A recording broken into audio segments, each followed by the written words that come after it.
मुझे लगता है जब आखिरी समय आएगा और ये नश्वर शरीर को छोड़कर हमारी रूह ऊपर उठेगी तो हमें एक आवाज सुनाई देगी और कहेगी, कैसा लगा आपको स्वर्ग? तो हम बोलेंगे मुड़कर कि नहीं नहीं नहीं, अभी तो मैं धरती से आ रहा हूं, मैंने तो स्वर्ग जाना है। तो आवाज कहेगी आपको, जो मैंने इतनी सुंदर दुनिया दी, जिसमें समुंदर थे, पहाड़ थे, अलग अलग तरह के पेड़ थे, पंछी थे, जानवर थे, अलग अलग सुगंधी के फूल थे, अलग अलग स्वाद के फल थे, सब्जियां थी, व्यंजन थी, उस स्वर्ग का आपने क्या किया? अगर आप उस स्वर्ग से खुश नहीं हो पाए तो और कौन सा स्वर्ग ढूंढ रहे हो आप? और मैं कौन से स्वर्ग में भेजूं आपको? यहाँ पर कोई दूसरा स्वर्ग नहीं है।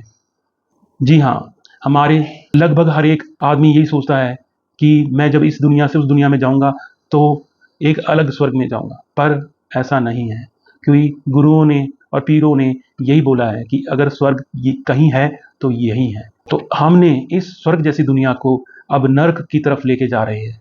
इतना पोल्यूशन कर रहे हैं कि हमने हमारी धरती को पोल्यूट कर दिया, हमने अपने पानी को पोल्यूट कर दिया, हमने इस हवा को पोल्यूट कर दिया। जहाँ हमारे धर्म ने बोला गया है धरती माँ समान है, पानी पिता समान है और हवा गुरु समान है, हमने उस धरती, हवा और पानी को गंदा कर रहे हैं।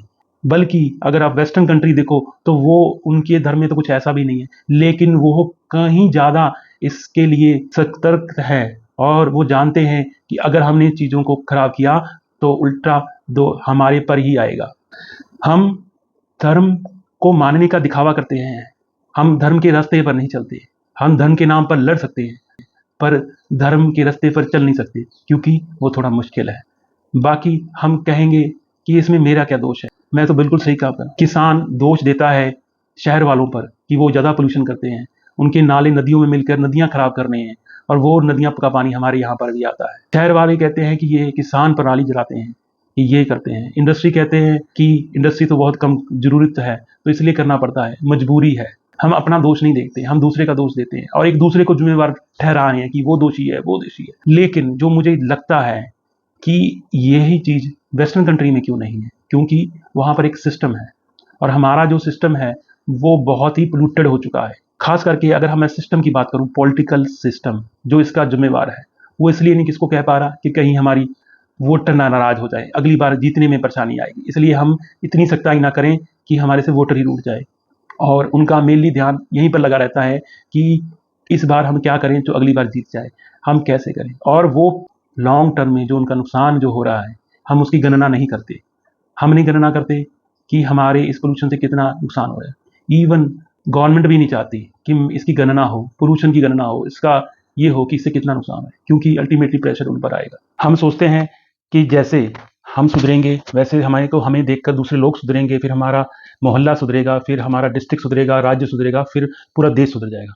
ये बिल्कुल सही है, लेकिन ये प्रैक्टिकल बात नहीं है।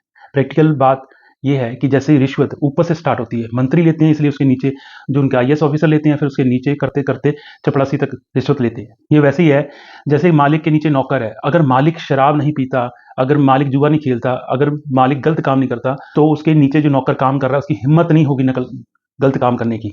लेकिन अगर मालिक ही खुद शराब पीता है, जुआ खेलता है, गलत काम करता है, तो उसको ऐसा कुछ लगेगा ही नहीं कि मैं गलत कर रहा हूँ। तो इसलिए कि हमें ये सिस्टम ऊपर से बदलने की जरूरत है, ना कि नीचे से।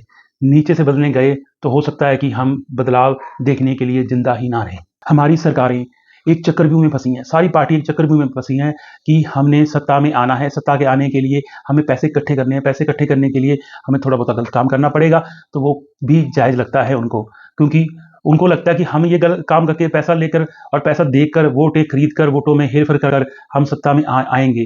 अगर हम नहीं आएंगे तो कोई और आ जाएगा, तो हम भी वही करेंगे जो दूसरा कर रहा है।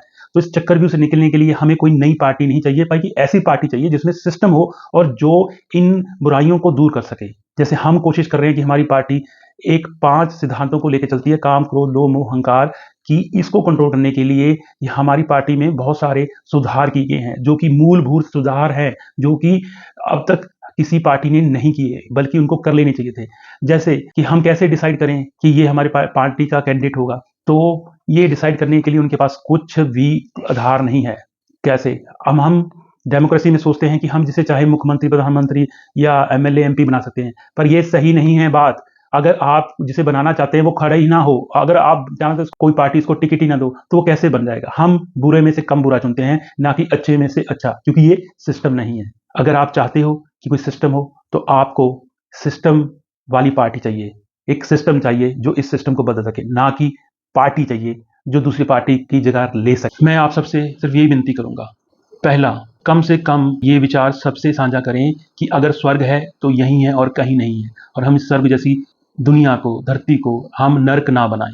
मैं आपसे यही विनती करूंगा कि कम से कम अपने लेवल पर पोल्यूशन मत फैलाइए, प्लास्टिक कम यूज कीजिए, जो और भी बहुत कुछ है, किसान है तो पराली मत जलाइए। आप ये मान के चलिए कि जो मेरा लॉस है वो एक मैंने कहीं पर दान दे दिया या पुण्य कर दिया। दूसरा, अगर ये बात आप दूसरों को समझाओ तो और ज़्यादा बेटर होगा। तीसरा, कि अगर आप इस सिस्टम को चेंज करने के लिए मेरी मदद करो, क्योंकि हमारी जो नई पार्टी है वो एक पार्टी नहीं है बल्कि एक सिस्टम है, क्योंकि सिस्टम ही सिस्टम को चेंज कर सकता है, कोई पार्टी नहीं।